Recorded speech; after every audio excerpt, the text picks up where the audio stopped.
찬바람이 코끝을 시리게 만들던 한겨울이었어요. 종일 서류와 씨름하느라 지쳐있던 청년 김도윤은 퇴근 후 집으로 향하는 길에 밤마다 붕어빵을 파는 노점을 지나곤 했어요. 연기가 피어오르는 노점을 지나칠 때마다 붕어빵의 고소한 냄새가 마음을 살짝이나마 위로해 주었지요. 그러던 어느 날 도윤은 가게 한쪽 모퉁이에 남루한 옷차림으로 웅크린 노숙자 할머니를 발견했어요. 할머니의 얼굴은 추위로 빨갛게 달아올라 있었고 묵직한 비닐봉지 안에는 몇몇 낡은 옷가지와 헌 신발이 전부였어요. 도윤은 처음에는 그저 낯선 노숙인을 한번 힐끗 바라보고 지나쳤어요.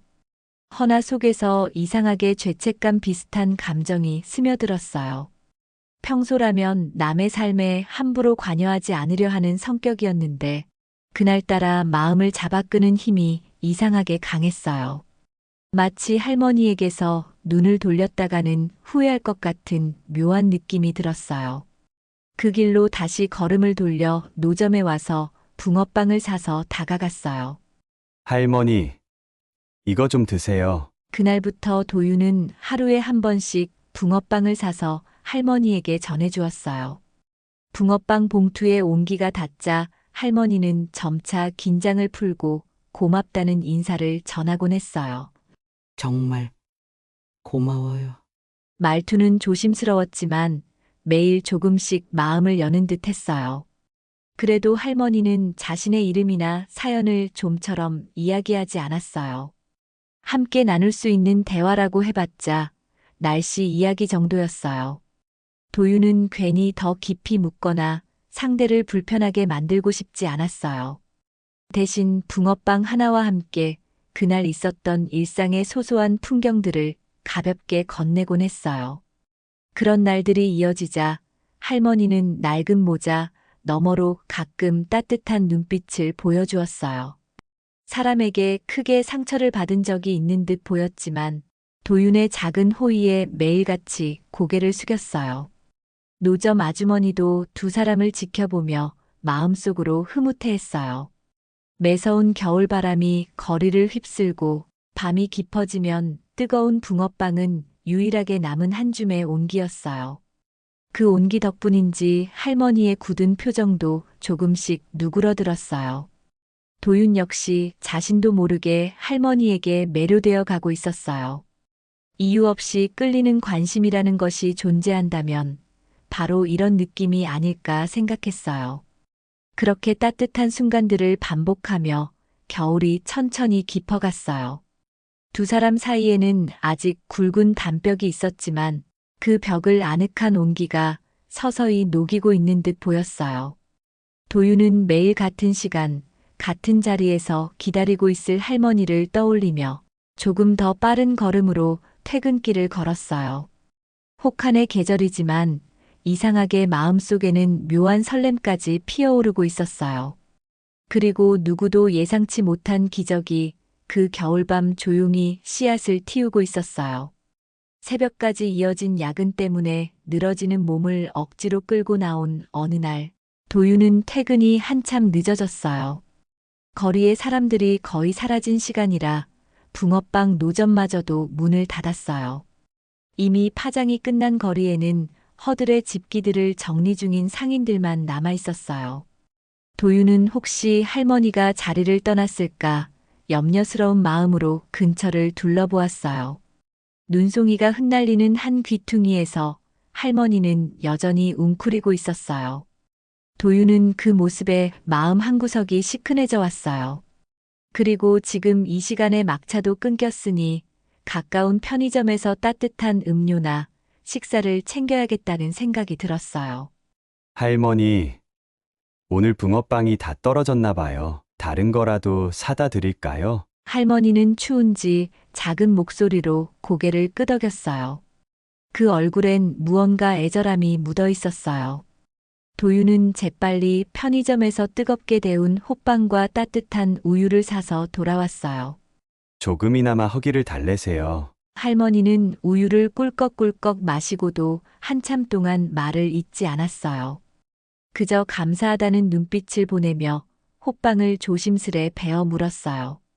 이후로도 도윤은 할머니에게 다른 것들을 도와드리고 싶었지만 할머니는 호의가 과도하게 커지는 걸 부담스러워하는 듯 보였어요.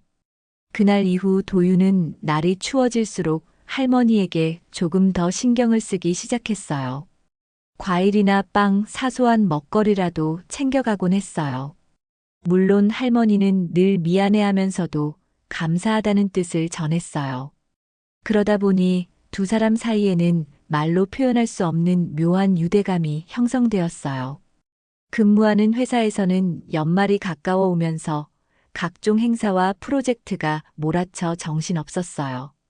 도윤 역시 바빠지면서 할머니를 매일같이 찾아뵙는 건 쉽지 않았지만 밤늦게라도 잊지 않고 붕어빵 하나쯤은 전해드렸어요.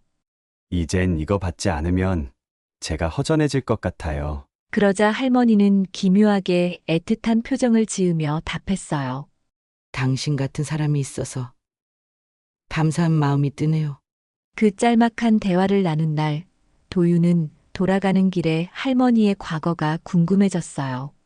어디에서 왔고, 왜 이 추운 거리에서 지내야 하는지 알고 싶었어요.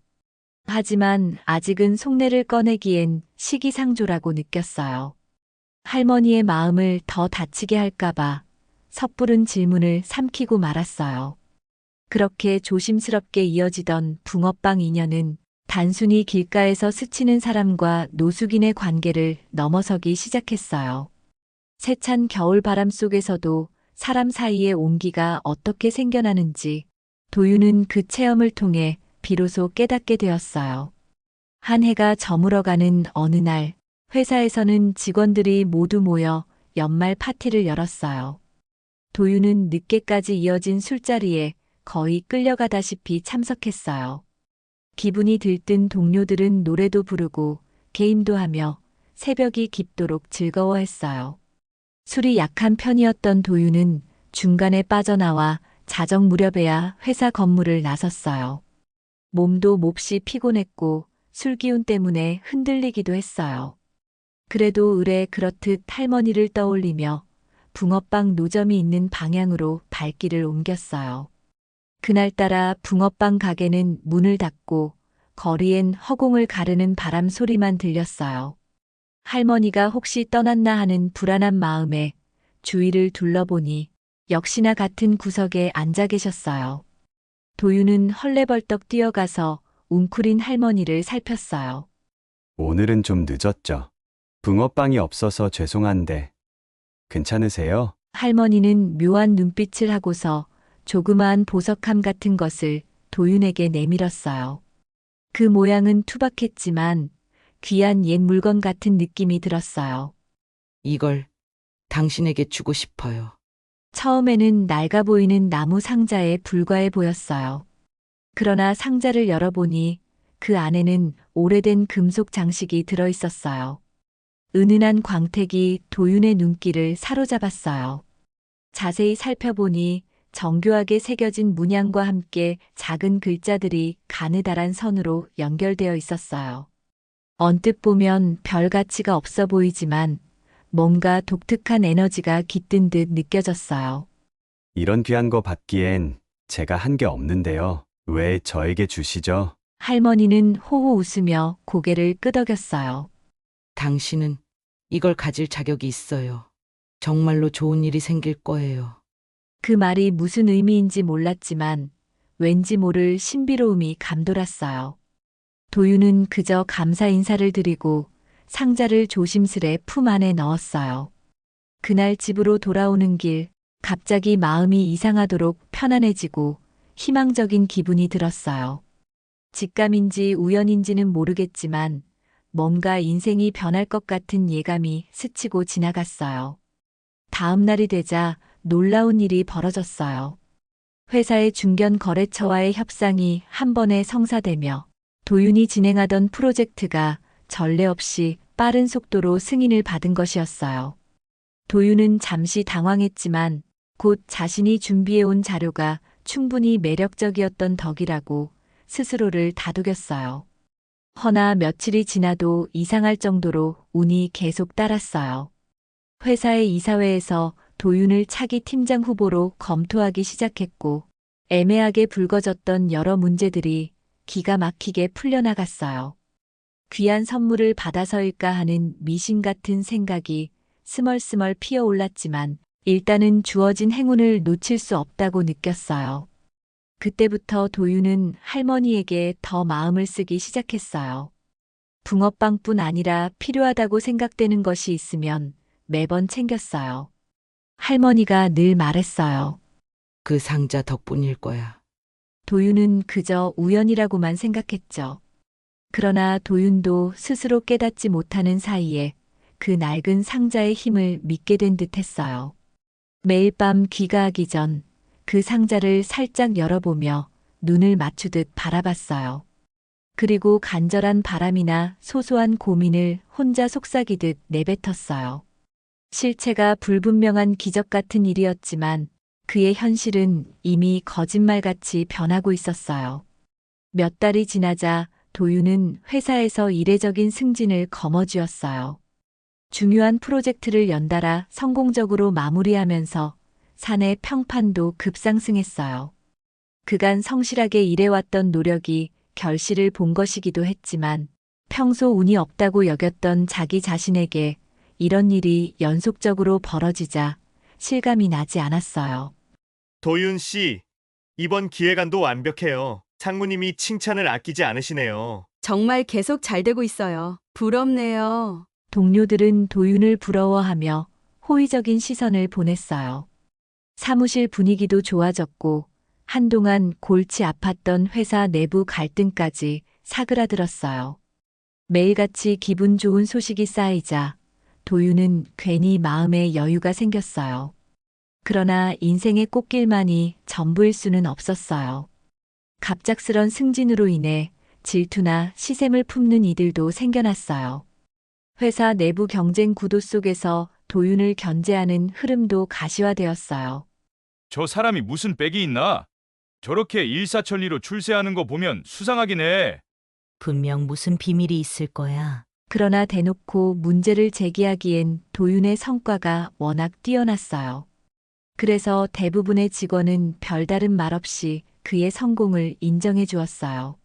하지만 의심을 품는 이들 가운데 한 명이 바로 도윤의 직속 부서원이었던 박선영이었어요. 그녀는 회사에서 일한 지 오래되었고 도윤보다 경력이 깊었어요. 승진을 바라던 입장이었기에 실질적 타격을 받았다고 느꼈어요. 뭐가 그렇게 특별하다고 단숨에 팀장이 됐을까? 치열하게 일해왔다는 건 나도 마찬가지인데. 그녀는 대외적으로 드러내진 않았지만 속으로 불편한 감정을 품고 있었어요. 그러나 도윤이 워낙 사람 좋게 대하고 성과도 탁월하다 보니 표면적으로는 그를 지지하는 척했어요. 이런 상황에서도 도윤의 길은 거침없었어요. 연이어 수주를 따내고 사업 파트너들이 우호적 제안을 아낌없이 내놓았어요. 마치 보이지 않는 손이 그를 돕는 것 같았어요. 도윤은 무언가에 대한 기묘한 확신이 점차 커져갔어요. 상자의 힘이라 부를 수밖에 없는 운이 도윤에게 가닥을 잡게 해주는 듯 보였어요. 그럼에도 그는 매일 퇴근길에 어김없이 붕어빵을 사서 할머니를 찾아갔어요. 이런 대단한 사람이 나를 잊지 않네. 할머니가 기뻐할 때마다 도윤도 자신이 한층 더 여유로워지는 것을 느꼈어요. 그 작은 상자 속 장식이 모든 걸 가능케 한다고는 생각하지 않았지만 할머니와 나누는 인간적인 교감이 도윤의 운을 극적으로 바꿔준다는 직감이 있었어요. 그리고 언젠가부터 할머니는 도윤을 볼 때마다 애틋하고 안쓰러운 눈빛을 보였어요. 마치 먼 옛날 기억을 떠올리는 듯한 모습이었어요. 도윤의 부서원인 박선영은 사내에서 존재감이 큰 인물이었어요. 오랜 시간 몸담으면서 착실히 커리어를 쌓아왔고 다른 직원들과의 관계도 나쁘지 않았어요. 하지만 그녀가 승진 기회를 놓친 데다가 도윤이 모든 주목을 받고 있으니 마음속 상처가 상당히 컸어요. 평소보다 눈에 띄게 예민해진 그녀는 도윤의 과거 자료나 행동 패턴을 체크하기 시작했어요. 뒤에서 은밀하게 도윤의 인맥이나 대외 관계까지 조사했어요. 이런저런 확인을 해보았지만 별다른 비리가 나오진 않았어요. 오히려 도윤은 회사가 필요로 하는 인재였고 업계에서도 준수한 평판을 쌓고 있다는 사실만 재확인했어요. 그러다 박선영은 우연히 도윤의 퇴근 뒤 동선을 알게 되었어요. 한겨울의 노숙자 할머니? 이상하네. 박선영은 궁금해졌어요. 그래서 몰래 뒤따라가 보았는데 도윤이 매일 붕어빵을 사들고 같은 골목길로 들어가는 것을 목격했어요. 혼자만의 선행일까? 아니면 무언가 숨겨진 목적이 있을까? 점점 의심이 커졌지만 아무리 생각해봐도 그 장면은 그저 따뜻한 나눔으로만 보였어요. 그래도 이 상황이 마음에 걸렸어요. 심지어 박선영은 노숙자 할머니를 직접 만나보겠다는 생각을 했어요. 혹시 모를 비밀이 그 할머니에게 있을지도 모른다는 막연한 느낌이 들었어요. 며칠 후 박선영은 일부러 퇴근 시간을 늦추고 도윤을 뒤따라갔어요. 그리고 도윤이 붕어빵을 건넨 뒤 돌아간 뒤에 살짝 숨어있던 그녀가 노숙자 할머니에게 조용히 다가갔어요. 할머니, 춥지 않으세요? 저도 뭐 좀 사드릴까요? 그러자 할머니는 조용히 미소 지었어요. 왜 당신도 나를 도우려 하나요? 착하네요. 박선영은 그 말 한마디에도 미묘하게 마음이 흔들렸어요. 할머니의 눈빛이 너무도 맑아서 거짓말 같은 분위기가 감돌았어요. 몇 마디 대화를 더 시도해 보았지만 할머니는 별다른 내용을 밝히지 않았어요. 도윤 씨, 그러니까 붕어빵 주던 그 사람과 무슨 관계세요? 할머니는 잠시 침묵하다가 답했어요. 그 사람은 내게서 가장 소중한 것을 되찾게 해준 사람 같아요. 그 말은 알쏭달쏭했지만 묘하게 무게감이 실려 있었어요. 박선영은 뭘 어떻게 받아들여야 할지 모른 채 자리를 떠났어요. 결국 그녀는 뚜렷한 단서도 얻지 못했고 오히려 마음만 복잡해졌어요. 그러던 중 회사에 한바람 잘 날 없는 프로젝트가 추진되기 시작했어요. 외국 투자자와의 거대 계약이었는데 도윤이 팀장으로서 주도하게 되었어요. 모두가 험난한 길일 것이라 예상했지만 놀랍게도 협상 과정이 순조롭게 흘러갔어요. 이 과정에서 도윤을 향한 칭찬이 사내외로 더 커졌어요. 이 기회를 놓칠 리 없다고 생각한 박선영은 다시 한번 적극적으로 할머니를 찾아가 보았어요. 이번에는 작은 방석과 담요를 챙겨가서 호의를 보여주었어요.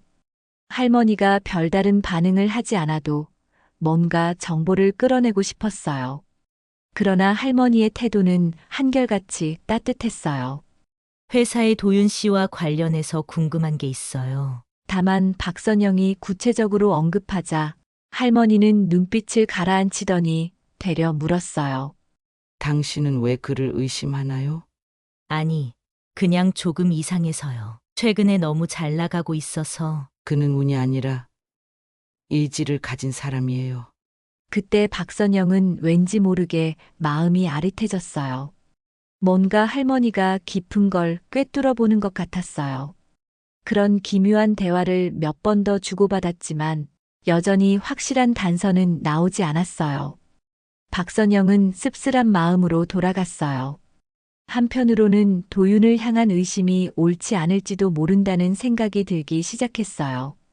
투자 협상이 완벽하게 마무리되면서 회사는 대규모 해외 진출 기회를 얻었어요. 그 공로의 상당 부분이 도윤에게 돌아갔고 경영진은 그를 차세대 리더 후보로 적극 밀어줬어요. 덕분에 도윤의 어깨는 한층 무거워졌지만 스스로도 자신감이 생겼어요.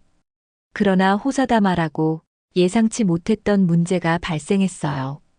해외 투자사 측에서 과거 한국의 모 회사와의 계약 이력을 언급하며 자금 세탁 문제로 얽힌 전력이 있는지 철저히 조사하겠다고 나선 거예요.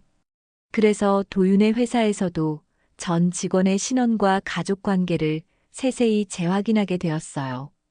그 과정에서 인사부에 근무하는 팀장이 박선영에게 기니 문서를 하나 건넸어요.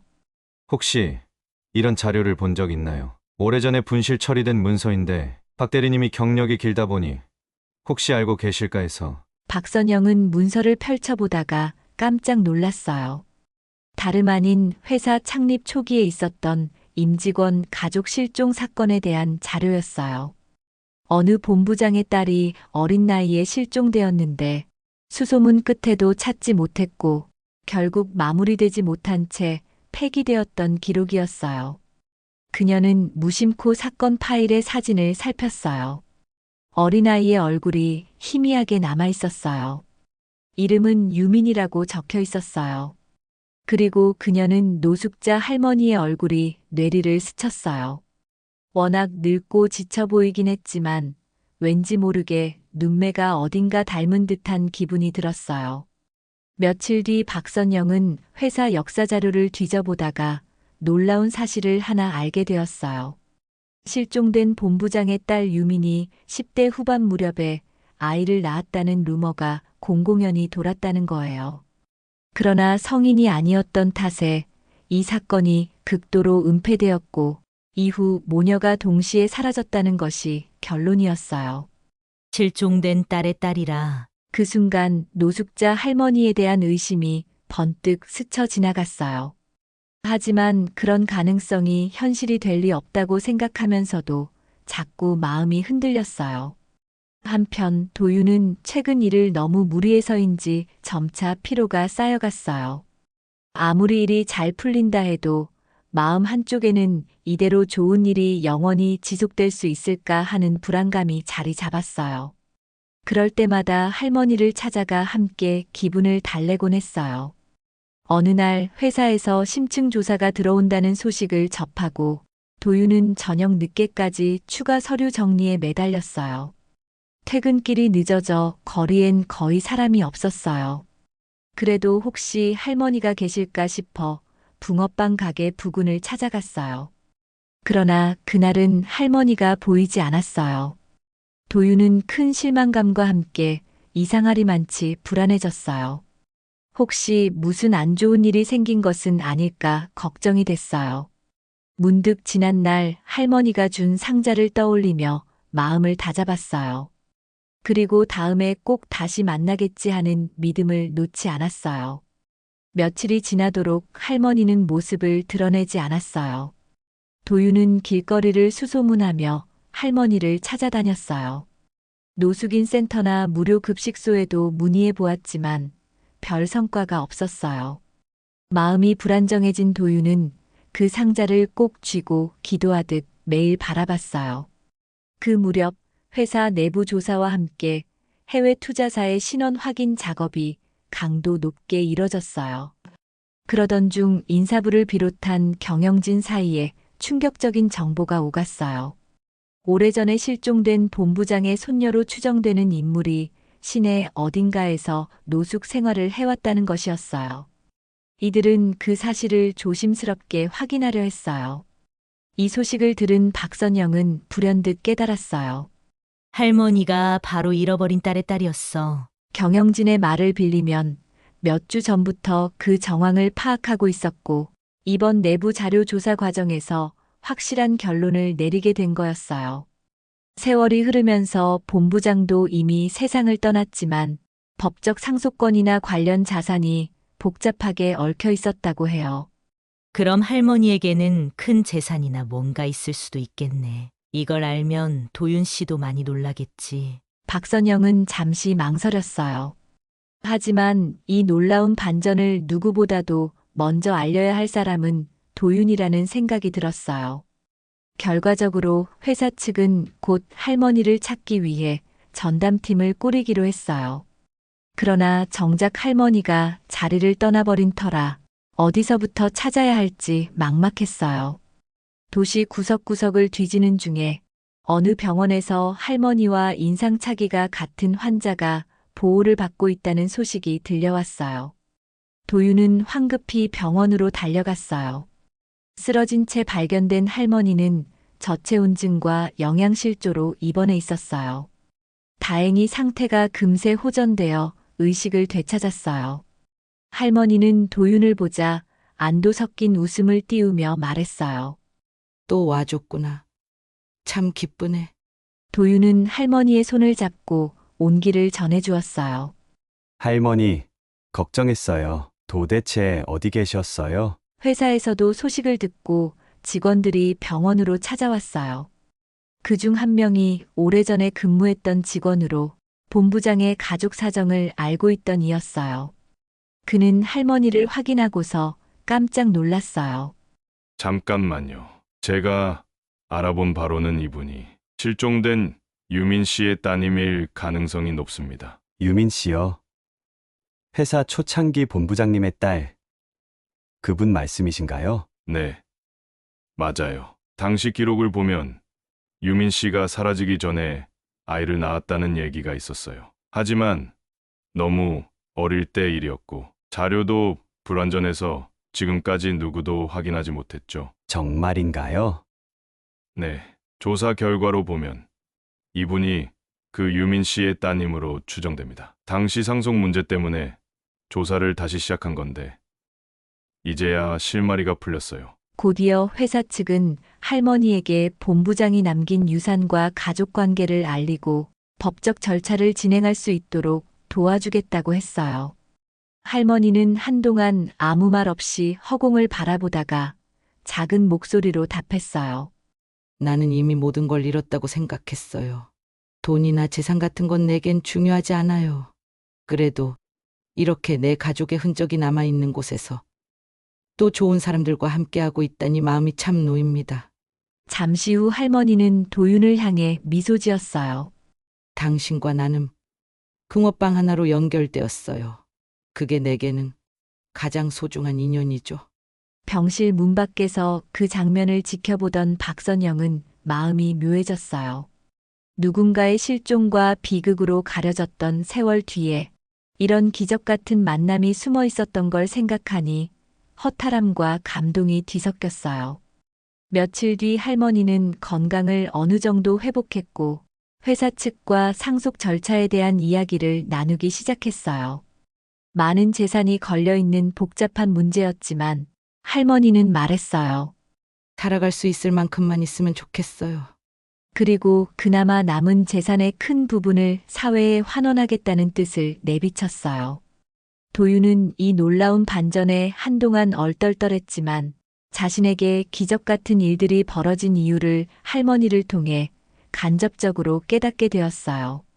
사람과 사람 사이의 따뜻한 마음이 진정한 행운을 불러온다고 믿게 되었어요.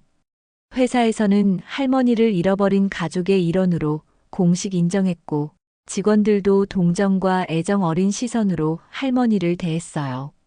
박선영도 그동안 느꼈던 시샘과 의심을 내려놓고 할머니를 도와 재산 기부 관련 업무를 처리하는 등 회사와 사회를 연결하는 가교 역할을 도맡았어요. 도윤은 오래전 할머니에게서 받은 낡은 상자를 꺼내며 다시 한번 마음을 다잡았어요. 상자 그 자체가 부적 같은 힘을 가진 것은 아닐지 몰라도 그것을 준 할머니의 진심이 묻어 있었다는 걸 알게 되었어요. 무엇보다 이번 일을 통해 선한 마음이 그 어떤 보물보다 더 가치 있다는 사실을 스스로 체득했어요. 그리고 어느 날 도윤은 살짝 수줍게 웃으며 할머니에게 제안했어요. 할머니, 이제 여기 길거리가 아닌 조금 더 편한 곳에서 지내시면 어떨까요? 작은 집 한 채를 마련해 드리고 싶어요. 할머니는 눈이 촉촉해지며 말했어요. 나 같은 사람에게도 그런 마음을 써주나요? 그런데 아직 세상에는 좋은 사람들이 많군요. 도윤은 고개를 끄덕였어요. 붕어빵으로 맺어진 우리 인연이니 앞으로는 조금 더 따뜻하게 함께 살아가요. 그렇게 두 사람의 이야기는 또 다른 시작점에 서게 되었어요. 붕어빵 봉투에서 전해졌던 작은 온기가 만들어낸 기적은 서로 다른 길을 걸어온 사람들을 하나로 이어주었고 각자의 삶에서 결코 겹칠 수 없을 것 같던 인연들이 결국 깊은 의미를 만들어냈어요. 추운 겨울거리에서 처음 만났던 도윤과 할머니. 그때 할머니는 모든 걸 잃은 채 차가운 바람 속에서 살아가는 사람이었고 도윤 역시 그저 평범하고 바쁜 회사원이었을 뿐이었어요. 그러나 도윤이 붕어빵을 건넸던 작은 친절이 결국 할머니의 삶을 바꿔놓았고, 나아가 자신의 인생까지 전혀 예상치 못한 방향으로 변화시켰어요. 그들의 이야기는 단순한 동정이나 선행의 결과가 아니었어요. 오히려 서로를 이해하고 받아들임으로써 완성된 관계였지요. 도윤은 할머니를 돕고 싶어 했지만 그 도움 속에서도 할머니를 하나의 동등한 존재로 대하려 했어요. 할머니는 자신을 특별하게 생각하지 않으면서도 도윤의 진심 어린 호의를 인정하고 감사할 줄 아는 분이었어요. 도윤이 인생의 초대박을 맞은 것은 결국 사람에 대한 진심 어린 애정이 불러온 결과였어요. 그는 처음에는 붕어빵 하나로 시작된 작은 호의로 할머니에게 다가갔지만 그 관계 속에서 더 큰 깨달음을 얻었어요. 삶의 성공은 단순히 운이나 능력에서만 오는 것이 아니라 사람 사이에서 만들어지는 신뢰와 사랑이 근본적인 원동력이라는 사실을 깨달았어요. 시간이 지나면서 도윤은 할머니를 도울 뿐만 아니라 그 안에서 위로를 얻는 자신을 발견했어요. 회사에서의 바쁜 일상과 사람들 사이에서 받는 압박감 속에서도 할머니와의 대화와 만남은 그에게 작은 쉼표 같은 순간이었어요. 그리고 그 안에서 그는 삶의 본질적인 가치를 다시금 떠올릴 수 있었어요. 할머니 역시 도윤과의 인연을 통해 삶의 새로운 의미를 찾았어요. 오랜 시간 동안 혼자였던 그녀는 처음엔 도윤의 호의조차도 경계했어요. 하지만 붕어빵 봉투에서 전해지는 온기가 그녀의 얼어붙은 마음을 서서히 녹였고, 도윤이 보여준 꾸준한 진심은 그녀에게 잊고 지냈던 희망을 되찾아 주었어요. 할머니는 자신의 과거와 상처를 조금씩 털어놓기 시작했어요. 그녀가 겪었던 고난의 세월은 누구에게도 쉽게 이해받기 어려운 것이었지만 도윤은 그 모든 이야기를 온전히 들어주었어요. 도윤은 그 과정을 통해 자신의 가치관을 다시 한번 돌아보게 되었어요. 사람은 누구나 한 번쯤은 넘어지고 상처받지만 그 상처 속에서 누군가의 손길이 얼마나 큰 힘이 되는지를 깨닫게 되었어요. 회사에서 본부장의 손녀라는 할머니의 정체가 드러났을 때 도윤은 그 이야기를 믿기 어려웠어요. 하지만 그 이야기는 그들의 인연에 새로운 무게를 실어주었어요. 할머니가 단순히 도움을 받은 노숙인이 아니라 잃어버린 가족의 후손으로서의 정체성이 드러나면서 그녀의 삶은 새로운 방향으로 전개되었어요. 회사는 할머니가 본부장의 손녀라는 사실이 공식적으로 확인되자 그녀를 돕기 위해 적극적으로 나섰어요. 그녀는 본부장이 남긴 유산의 상속자로서 법적 권리를 인정받았고, 오랜 시간 잃어버린 가족사를 되찾는 과정이 시작되었어요. 하지만 할머니는 그런 물질적 자산보다도 더 큰 가치를 발견했어요. 그것은 바로 도윤과의 관계에서 비롯된 진정한 유대감과 삶의 의미였어요. 돈이 많아진다고 해서 내 삶이 행복해지는 건 아니에요. 하지만 누군가와 연결되어 있다는 사실이, 내가 외롭지 않다는 사실이 내겐 가장 큰 선물이죠. 그녀는 회사가 제공한 새 집에서 지내며 남은 여생을 보다 안정적으로 보내게 되었어요. 도윤은 그런 그녀를 정기적으로 찾아가며 변함없는 관계를 이어갔어요. 그리고 둘은 함께 작은 가게를 열기로 했어요. 도윤은 붕어빵 가게를 기반으로 한 작은 카페를 열고, 할머니는 그곳에서 손님들과 이야기를 나누며 새로운 즐거움을 발견했어요. 이후로도 도윤의 삶은 계속해서 풍요로워졌어요.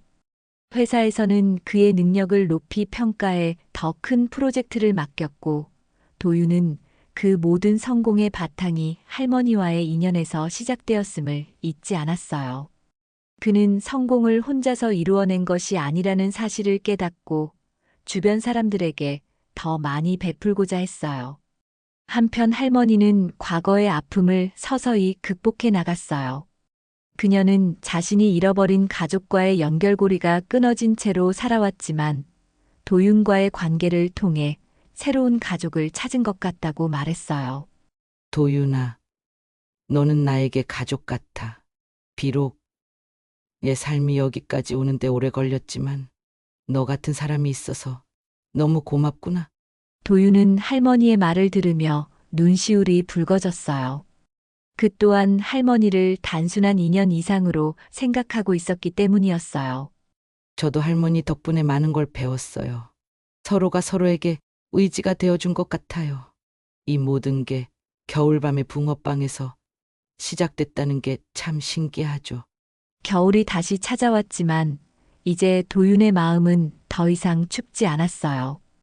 붕어빵 봉투에서 시작된 작은 온기는 도윤과 할머니, 그리고 그 주변 사람들의 삶을 따뜻하게 변화시켰어요. 회사의 직원들도 이 이야기를 알게 되었고, 도윤과 할머니의 관계는 직원들 사이에서 큰 감동으로 전해졌어요. 그들은 이제 더 이상 서로를 돕는 관계를 넘어선 가족처럼 지내게 되었어요. 도윤은 할머니와 함께 시간을 보내며 그녀의 삶 속에서 새로운 희망을 발견하려 했고, 할머니는 도윤의 곁에서 그를 응원하며 그의 성공을 진심으로 기뻐했어요.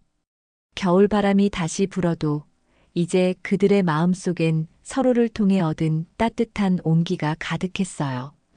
이 온기는 단순히 붕어빵의 열기를 넘어 사람과 사람 사이에 형성된 진심에서 비롯된 것이었어요. 그렇게 겨울의 끝자락에서 찾아온 따뜻한 시작이 모두의 가슴 속에 깊은 감동을 새기며 줄곧 이어져 갔어요. 도윤과 할머니의 이야기는 단순히 두 사람의 이야기가 아니라 우리가 살아가는 세상에서 작은 친절과 진심이 얼마나 큰 변화를 일으킬 수 있는지를 보여주는 아름다운 예가 되었어요. 그들은 더 이상 추운 겨울거리에서 만나지 않았지만 그곳에서 시작된 인연은 영원히 그들의 마음속에 남아 서로를 이어주었어요.